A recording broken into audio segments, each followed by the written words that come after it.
तो आज हम बात करने वाले हैं अल्फोंस डॉडेट की एक बहुत ही कह सकते हैं दिल को छू लेने वाली कहानी की, द लास्ट लेसन। अब ये कहानी ना सिर्फ एक स्कूल के आखिरी दिन की कहानी नहीं है। नहीं, ये कहानी है हमारी पहचान की, हमारी भाषा की और उन सारी कीमती चीज़ों की जिनकी कीमत हमें अक्सर तभी समझ आती है जब वो हमारे हाथ से जाने लगती हैं। तो चलिए इस कहानी में उतरते हैं और देखते हैं कि ये हमें क्या सिखाती है। जरा एक पल के लिए सोचिए, क्या हो अगर किसी को बताया जाए कि आज के बाद वो अपनी मातृभाषा कभी नहीं बोल पाएगा। सुनने में ही कितना अजीब लगता है ना? द लास्ट लेसन हमें ठीक इसी एहसास के बीचों बीच ले जाती है। एक ऐसी दुनिया में जहां अपनी जुबान में बात करना सिर्फ बातचीत का तरीका नहीं है, बल्कि अपनी आज़ादी की चाबी है। तो कहानी का बैकग्राउंड सेट है 1870 में। उस वक्त चल रहा था फ्रेंको प्रुशियन युद्ध। हुआ ये कि प्रुशिया ने फ्रांस के दो इलाके अल्सेज और लोरेन पर कब्जा कर लिया। और जानते हैं, कब्जा करने के बाद सबसे पहला हमला कहाँ होता है? संस्कृति पर। तो बस बर्लिन से एक फरमान जारी हुआ, एक ऐसा आदेश जिसने रातों रात वहां के लोगों की पहचान पर ही एक बहुत बड़ा सवाल खड़ा कर दिया। अब कहानी में एंट्री होती है हमारे मेन कैरेक्टर की, फ्रांस, एक छोटा सा लड़का। और आज की सुबह ना उसके लिए कुछ ठीक नहीं है। वो बहुत डरा हुआ है। क्यों? क्योंकि एक तो उसे स्कूल के लिए देर हो गई है और ऊपर से उसे अपने टीचर एम हैमिल की डांट का डर भी सता रहा है। देखिए, फ्रांस का स्कूल जाने का ना जरा भी मन नहीं है। मामला ये है कि एम हैमिल आज पार्टिसिपल्स पर सवाल पूछने वाले थे और फ्रांस को उसके बारे में खैर कुछ भी नहीं पता था। ऊपर से बाहर का मौसम इतना अच्छा, इतना सुहाना था कि एक पल को तो उसके मन में आया कि स्कूल बंक करके दिन बाहर ही बिताया जाए। चिड़ियों का चहचहाना क्लास से कहीं ज्यादा अच्छा लग रहा था। पर किसी तरह उसने हिम्मत जुटाई और स्कूल की तरफ चल ही पड़ा। वो रास्ते में जा ही रहा था कि टाउन हॉल के पास बुलेटिन बोर्ड पर उसकी नजर पड़ी और वहां लगी थी भीड़। ये देखकर ना उसका दिल एक पल को बैठ गया। क्यों? क्योंकि पिछले 2 सालों से सारी बुरी खबरें, मतलब जंग में हारने की खबर हो या सेना का कोई नया बुरा आदेश, सब कुछ वहीं से पता चलता था। तो उसके मन में बस एक ही सवाल आया, अब क्या हो गया? अब और क्या बुरा हो सकता है? लेकिन जैसे ही फ्रांस स्कूल के डेट पर पहुंचता है, उसे कुछ बहुत अजीब लगता है। एक अजीब सी शांति। स्कूल में रोज वाला शोर शराबा, वो हल्ला गुल्ला कुछ नहीं था। बस एक ऐसी खामोशी थी जो दिल में बेचैनी पैदा कर दे। और ये अंतर वाकई हैरान करने वाला था। सोचिए, आमतौर पर स्कूल शुरू होने से पहले कितना शोर होता है। डेस्क के खुलने बंद होने की आवाजें, बच्चों का एक साथ पाठ दोहराना, टीचर के डंडे की खटखटाहट। पर आज सब कुछ इतना शांत था, इतना स्थिर, जैसे कि रविवार की सुबह हो। ये खामोशी कुछ अच्छा इशारा तो नहीं कर रही थी। ऐसा लग रहा था जैसे किसी बड़ी खबर का इंतजार हो रहा है। और क्लास के अंदर का माहौल तो और भी ज्यादा अजीब था। पहली बात तो ये कि फ्रांस लेट था, फिर भी एम हैमिल ने उसे डांटा नहीं, बल्कि बड़े प्यार से कहा, जाओ अपनी जगह पर बैठ जाओ। दूसरी अजीब बात, टीचर ने अपने सबसे अच्छे, सबसे खास कपड़े पहने हुए थे। वो हरा कोट, झालर वाली शर्ट। ये कपड़े तो वो सिर्फ इंस्पेक्शन वाले दिन या प्राइज वाले दिन ही पहनते थे। और सबसे बड़ी हैरानी, क्लास की जो पिछली बेंचें हमेशा खाली रहती थीं, उन पर आज गांव के बड़े बुजुर्ग लोग चुपचाप बैठे थे। और बस तभी वो पल आता है जो इस सारी अजीब शांति और हैरानी की वजह को साफ कर देता है। एम हैमिल अपनी कुर्सी पर बैठते हैं और एक बहुत ही गंभीर आवाज में बोलना शुरू करते हैं। वो कहते हैं, मेरे बच्चों, ये आखिरी पाठ है जो मैं तुम्हें दूंगा। बर्लिन से आदेश आया है कि एल्सेस और लोरेन के स्कूलों में अब सिर्फ जर्मन पढ़ाई जाएगी। बस ये शब्द फ्रांस के लिए किसी बिजली के झटके की तरह थे। The last lesson. ओ, तो ये बात थी।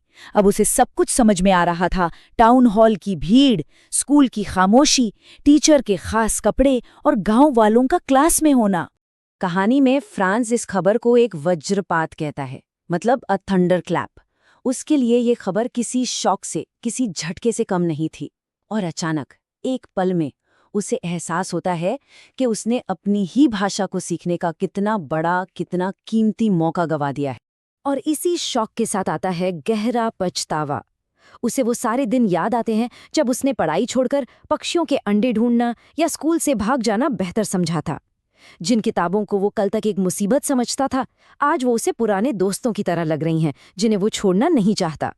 और उसके टीचर एम हैमिल, जिनके डंडे और गुस्से से वो डरता था, आज वो सब भूल गया है।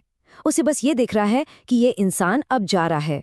तो अब ये पार्ट सिर्फ फ्रांस के पछतावे का नहीं रहता, ये कहानी एक बड़े लेवल पर चली जाती है। ये बन जाती है एक पूरी संस्कृति और उसकी पहचान के खो जाने के दर्द की कहानी। और एम हैमिल इसके लिए किसी एक को दोष नहीं देते। वो कहते हैं कि इसकी जिम्मेदारी हम सबकी है। वो छात्रों को दोषी ठहराते हैं जो सीखने को हमेशा कल पर टालते रहें। वो माता पिता को दोषी ठहराते हैं जो अपने बच्चों को स्कूल भेजने की बजाय खेतों में या मिलों में काम पर भेजना ज्यादा पसंद करते थे ताकि थोड़े और पैसे आ जाएं। और फिर वो खुद को भी दोषी ठहराते हैं। कहते हैं कि क्या मैंने तुम्हें अपने फूलों में पानी डालने नहीं भेजा? क्या मछली पकड़ने जाने के लिए मैंने छुट्टी नहीं दी? तो गलती सबकी है। अपने इस आखिरी पाठ में ना एम हैमिल अपनी भाषा के लिए जो प्यार है वो जाहिर करते हैं। वो कहते हैं कि फ्रेंच दुनिया की सबसे खूबसूरत भाषा है, सबसे साफ, सबसे लॉजिकल।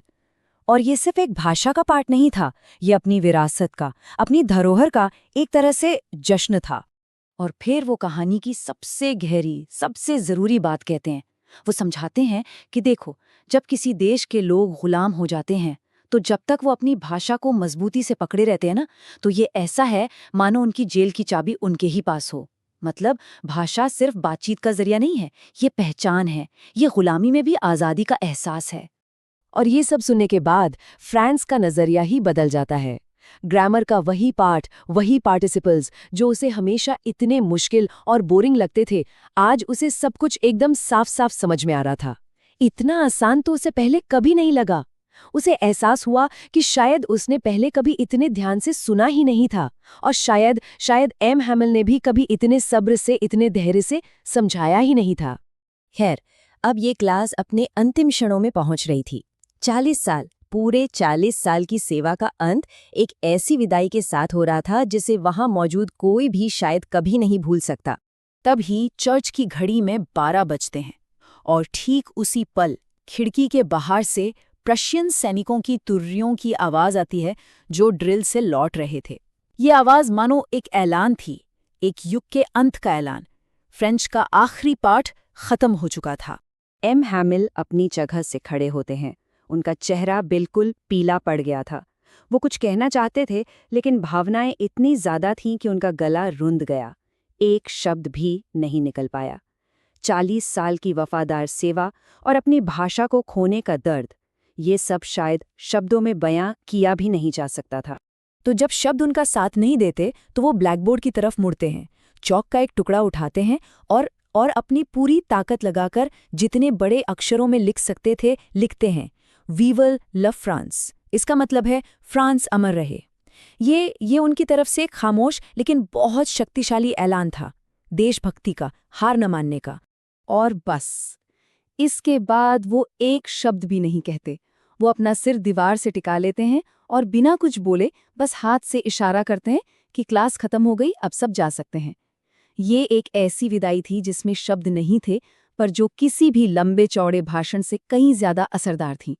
तो ये कहानी हमें एक बहुत गहरे सवाल के साथ छोड़ जाती है। हम सब अपनी भाषा, अपनी संस्कृति, अपनी विरासत, इन चीज़ों को अक्सर फॉर ग्रांटेड ले लेते हैं, है ना? इनकी असली कीमत हमें तब समझ आती है जब इन्हें खोने का डर सामने आता है। तो ये सोचने वाली बात है कि हमारी विरासत का ऐसा कौन सा हिस्सा है जिसे हम आज हल्के में ले रहे हैं।